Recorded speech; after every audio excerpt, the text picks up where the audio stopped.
Welcome to day 35 of our 40-day fast. My name is Nathan Christopherson. I'm the worship leader at Harvest Time in Chippewa Falls. And I'm just going to be sharing just a quick word with you guys right out of the book of Philippians. Philippians 1, verses 9 through 11. And I just want to share a prayer. This is called an apostolic prayer. And there's a series of these incredible prayers that come from different apostles. And this is one of them. This is from the Apostle Paul. And you can find these little prayers that Paul and the other apostles, Peter, John, just throw into their letters. And they're just such incredible prayers for me personally because they have really taught me how to pray. And I think it's such an incredible thing. I shared this in a video a few weeks ago. But when we pray the prayers of the Bible, there's something that transforms in our own prayer life and in the way that we talk to God. And I just want to encourage you to find these prayers and pray them and talk to God about them. Because when we pray them, we can pray with a confidence knowing that we're praying in accordance with the will of God, with the purpose and plan of God. And when we pray this prayer, this is a prayer that we know the Holy Spirit wants to do in the lives of the people around us. So when we pray for our kids, when we pray for our coworkers, when we pray for students, if we're teachers, whoever we're praying for, we can know that this is something that God wants to do and is going to do in their lives when we pray. So here's Philippians 1, verses 9 through 11.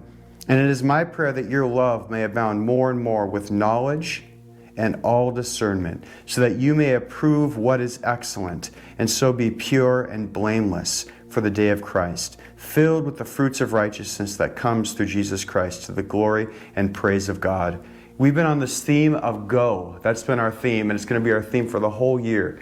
And something that's so important is that we have the motives of our heart are pure when we go. The motives of our heart are pure when we go. You know, doing the work of the kingdom and doing ministries is a powerful thing, but God sees our heart. And there's so many motivations for doing all types of things. You know, giving, for instance, is such a great thing. It's such an important thing to go and to give and be generous.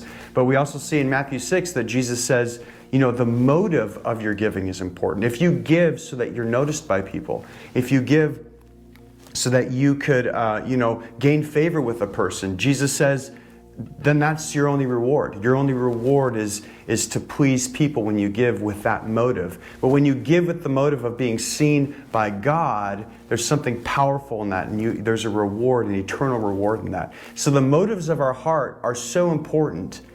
The reason to go is important, and the reason why we go. And so this prayer is such a powerful prayer because it's a prayer that we would grow in love. And that when we go out to do the work of the kingdom, when we pray for the sick, when we bring the gospel to people who need to hear the gospel, when we share, when we help a need of someone in our community, when we're doing that, if we do it from a place of love, there's something so powerful about that, and there's an eternal benefit in that. So this is his prayer.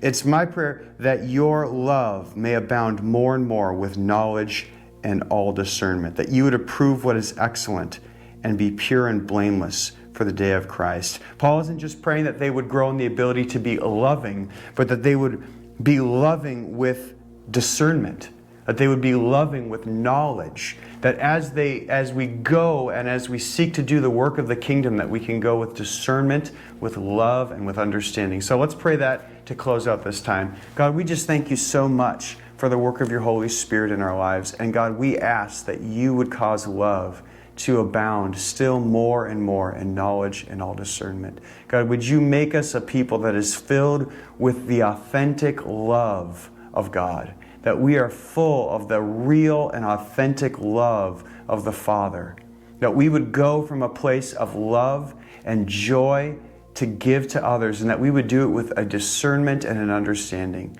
God, bless your people and fill us with love. In Jesus' name, amen.